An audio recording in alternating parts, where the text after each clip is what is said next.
Bismillahirrahmanirrahim. Assalamualaikum warahmatullahi wabarakatuh.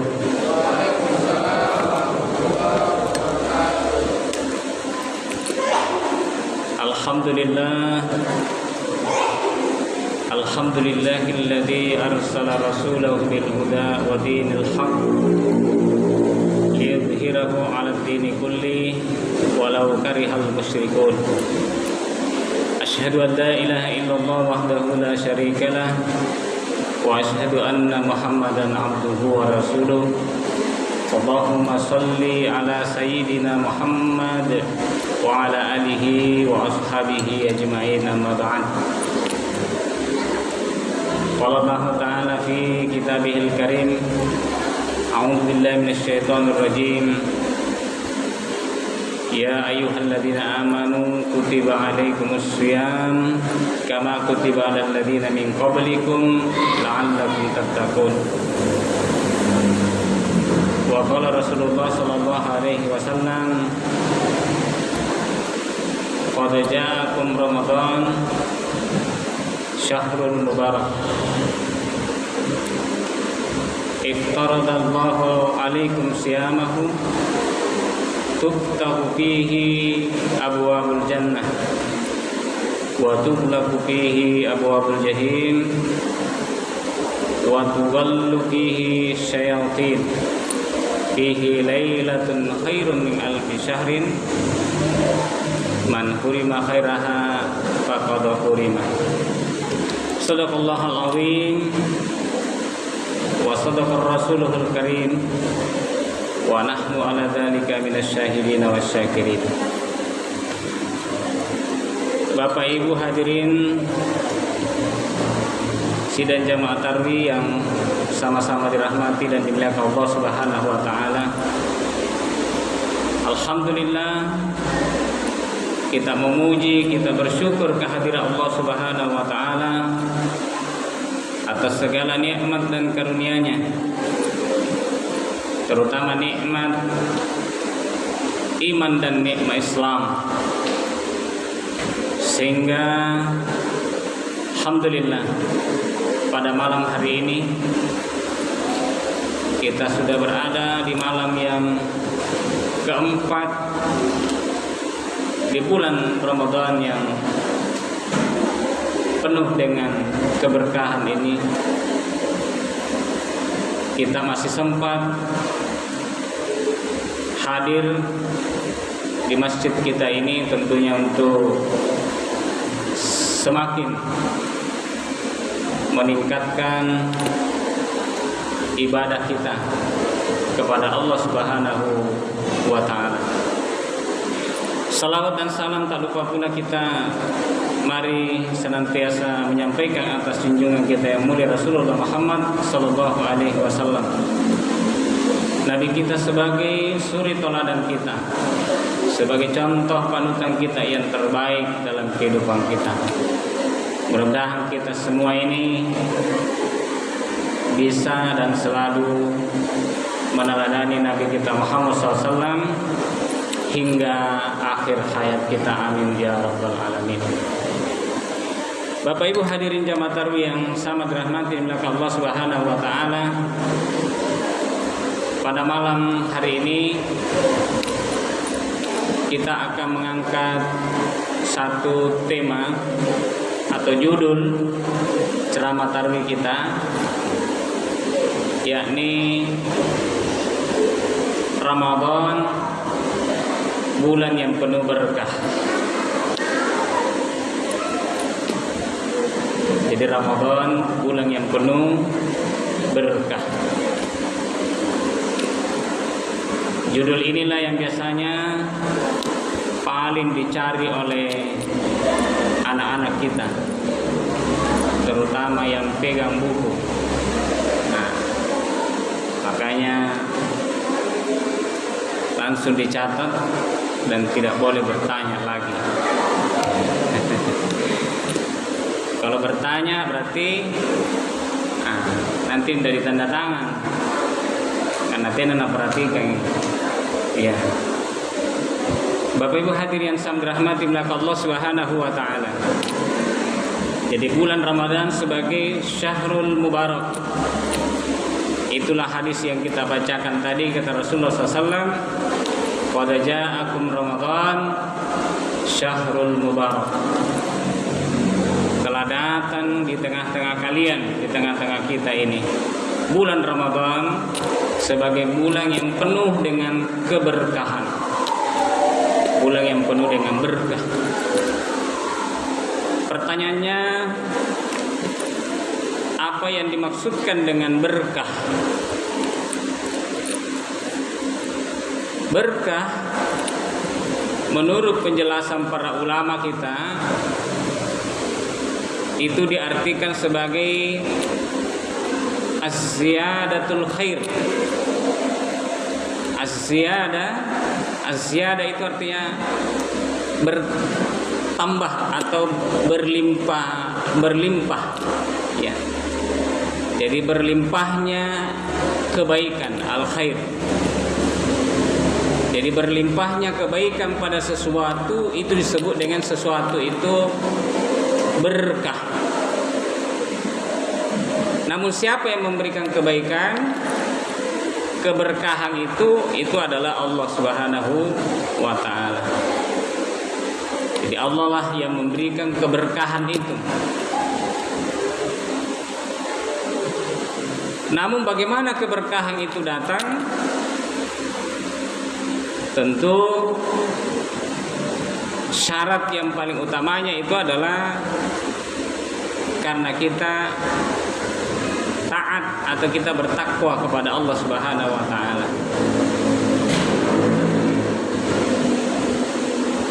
Jadi orang yang taat kepada Allah Subhanahu wa taala, orang yang bertakwa kepada Allah Subhanahu wa taala itu akan senantiasa diberikan keberkahan oleh Allah Subhanahu wa taala dalam hidupnya.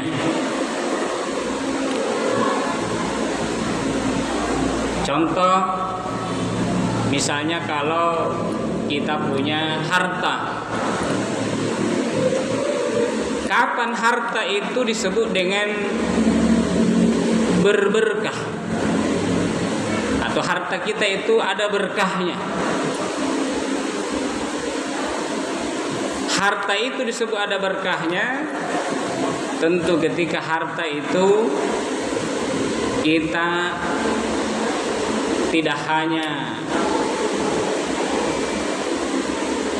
tidak hanya nikmati secara sendiri, tidak sekedar kita miliki harta itu, tetapi harta itu kita manfaatkan di jalan Allah Subhanahu wa taala. Harta itu menambah ketaatan kita kepada Allah Subhanahu wa taala. Misalnya kita infakkan, kita sedekahkan harta itu, maka ketika kita sedekahkan harta itu tandanya, itu cirinya bahwa harta itu penuh dengan keberkahan. Itu yang nampak. Ada yang tidak nampak, yang tidak kita sadari ketika harta itu berkah. Misalnya ketika harta kita itu berkah, yang kita makan tidak sekedar kita kenyang pada saat kita makan, tapi lebih daripada itu, harta itu memberikan, misalnya kita sehat, tubuh yang sehat, pikiran yang baik. Kenapa? Karena harta yang kita makan, yang kita konsumsi itulah yang menjadi darah, itulah yang menjadi daging, itulah yang menjadi tulang belulang, itulah yang mengalir naik di pikiran kita, di kepala kita. Maka harta, ketika harta itu berberkah, maka memberikan kebaikan pada kesehatan, baik secara fisik, begitu pula secara rohani. Artinya keberkahan harta itu tidak cenderung menyebabkan kita misalnya sakit dengan berbagai macam penyakit yang ditimbulkan oleh harta itu.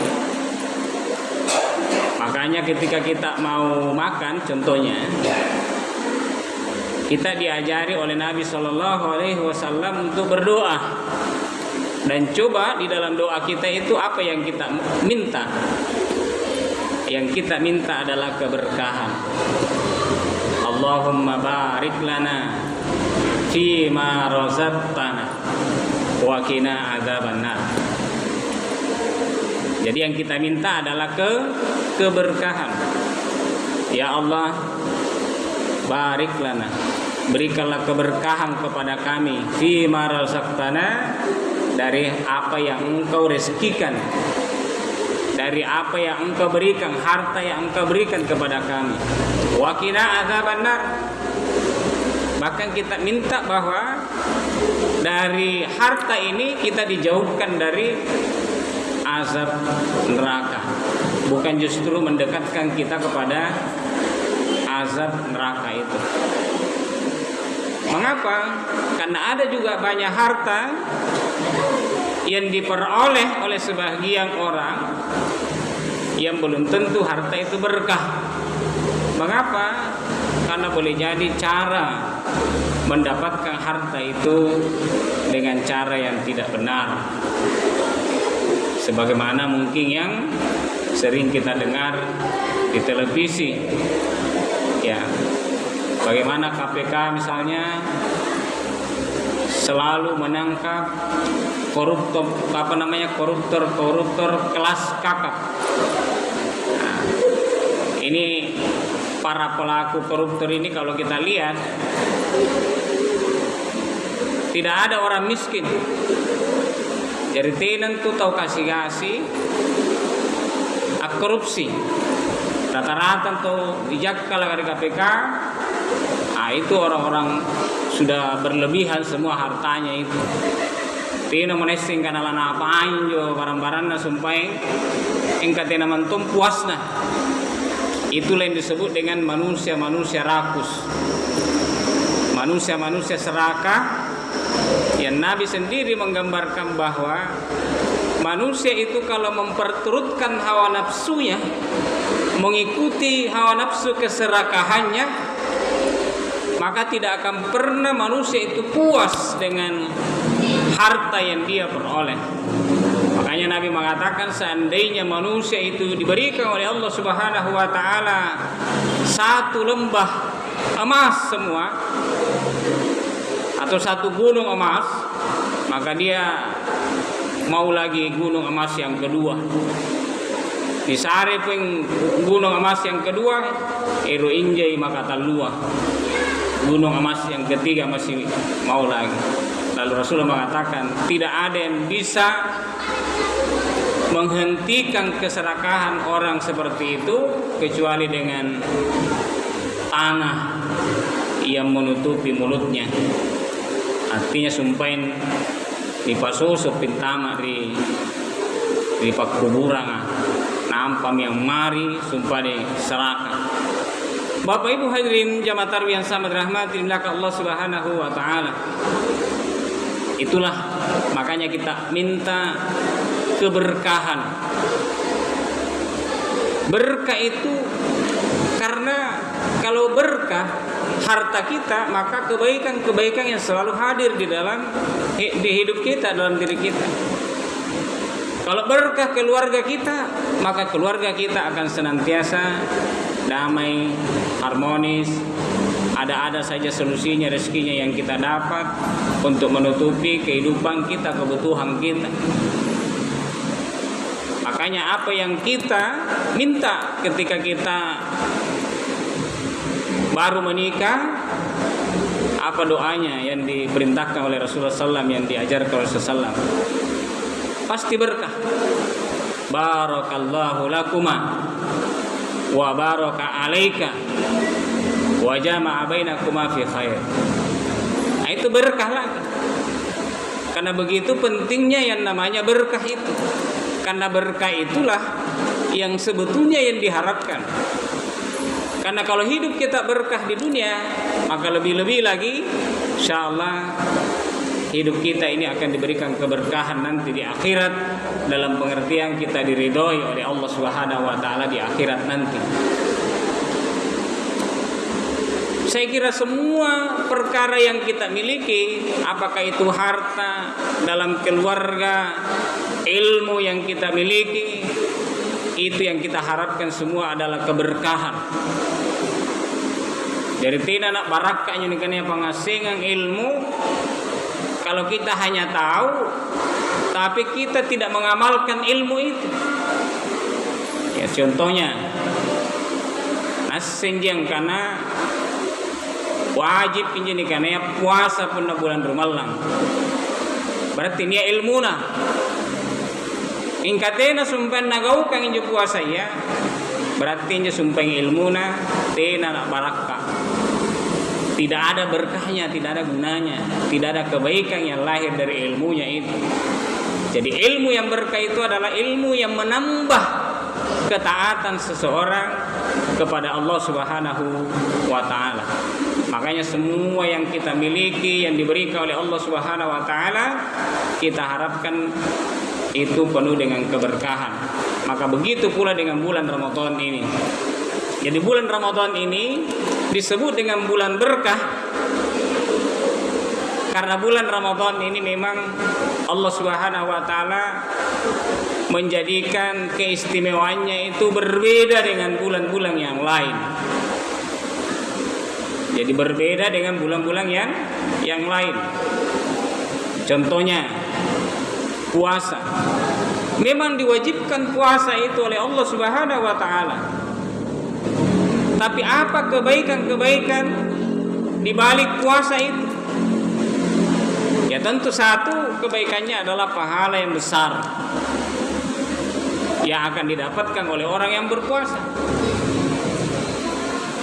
Karena Allah Subhanahu wa taala melalui hadis Nabi, hadis qudsi disampaikan bahwa seluruh amal anak Adam itu untuknya kecuali puasa. Puasa itu untukku, kata Allah Subhanahu wa taala. Aku yang akan memberikan balasan secara langsung. Itu menunjukkan spesialnya itu yang namanya puasa, punya keistimewaan, punya nilai yang sangat besar di sisi Allah Subhanahu wa taala. Itu satu, puasa. Apalagi kebaikan-kebaikan dari puasa. Orang yang berpuasa itu akan menjadikan orang yang berpuasa itu melatih dirinya untuk mampu mengendalikan hawa nafsu. Mengendalikan hawa nafsu artinya dorongan-dorongan, keinginan-keinginan yang menjauhkan dari agama. Itu namanya hawa nafsu.